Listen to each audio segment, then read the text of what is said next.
Hey everyone, JC here again, and today we are doing another how-to video when it comes to the Playseat challenge. Specifically, how do we connect our Fanatec Clubsport V3 pedal set to the Playseat challenge affordably and very quickly.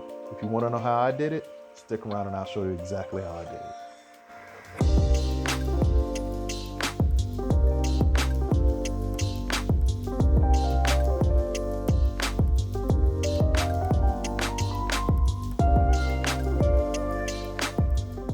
So the first thing you're going to want to do is remove your base rod set from the Playseat challenge. You just want to remove these two clips here and then lift and remove the entire assembly.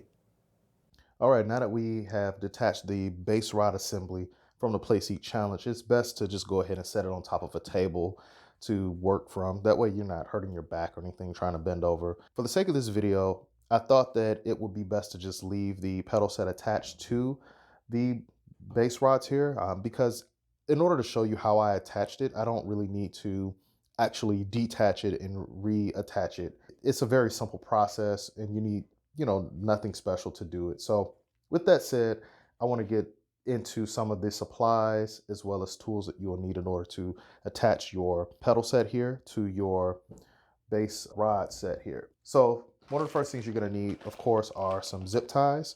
You can go to any hardware store and pick up some zip ties for a couple of bucks. You don't need a pack as big as what I have here, but just a general point, just a couple of zip ties will do, anywhere between 2 and 4 zip ties, and you'll be good to go.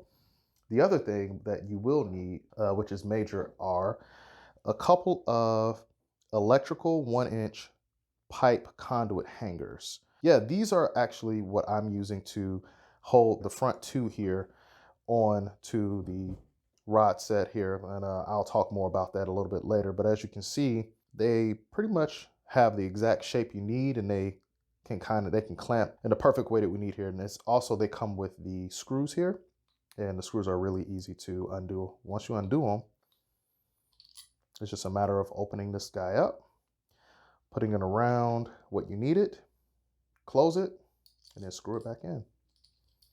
So there's that. Going along with that, you don't need it. As you can see that these, once they're in here, they're tied down pretty good. But I would recommend just go ahead and get a pack of 1/4 inch -20 nuts. These are zinc plated nuts. It was a pack of 4, but apparently I'm using 2 of them, so that's why you only see 2.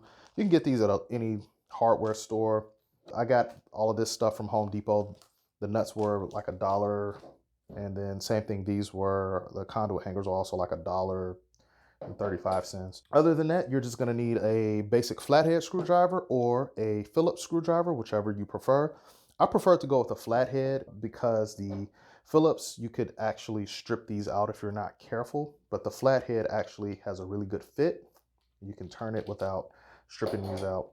Now, you don't need one this massive, but this is what I have and it worked.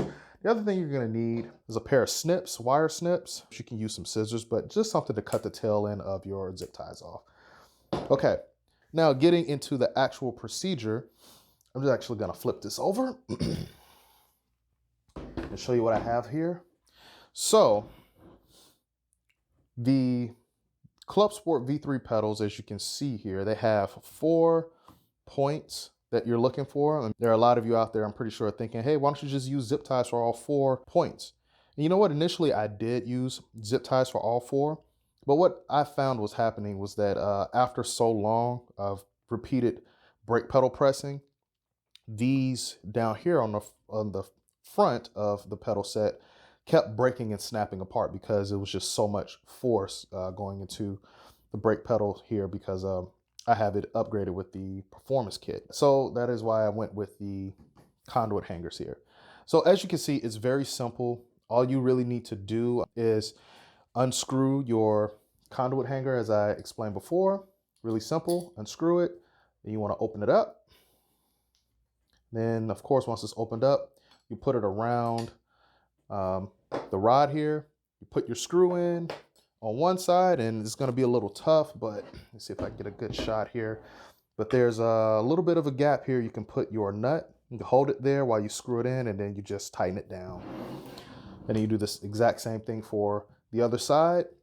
Once those are done, you're good to go. And then simply for the front here, or the rear, I should say, 2 zip ties will do it justice. This end of the pedals are not moving a lot, so the 2 zip ties will do it. And you have your 2 conduits, hangers here. And that's pretty much it for the most part. Now that you have this attached like so, and you can see that this thing is solid, and now I got to press on the brake pedal here. Ugh. Yeah, you see it's not moving. This isn't coming up or anything. You can push and pull on this thing. It's not gonna move. Yep. So with that said, now we can go ahead and reattach our entire assembly back on the Playseat Challenge. When it comes to reinstalling the base plate with your new pedals, it's just as easy as the reverse order of as you removed it. So first thing you want to do is put it back into the clips here and rotate your clips, but make sure that when you rotate your clips that the triangles are actually facing the seat of the Playseat Challenge, and you're good to go. Yeah, and that's it in a nutshell. So now that we have it reattached here, as you can see, we're gonna do a quick test.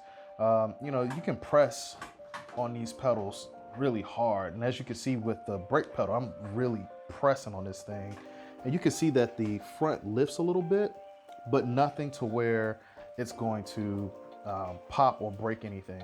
And that was the issue I was having with the zip ties, was that when I would do some hard braking, as you can see, this lifts, those zip ties would snap. So the conduit hangers are actually holding very, very well, and that's exactly what we want to see here. So, and of course, the clutch, that's going to be really light. You don't really have to worry too much about that. But even if you upgrade your pedals, your throttle, like I've done here with the damper, and the brake pedal here with the performance brake kit, you can see that it's still stable.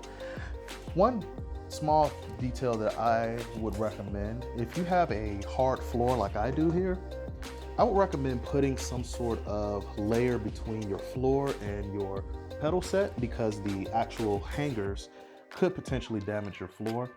But other than that, I mean, you're gonna be pretty set for a very long time here. Of course, make sure you are adjusting your clamps here to your specific level, and you're good to go. So with that said, if you all really enjoyed this one, I would highly, highly appreciate it, and it would really help me out if you liked and subscribed to the channel.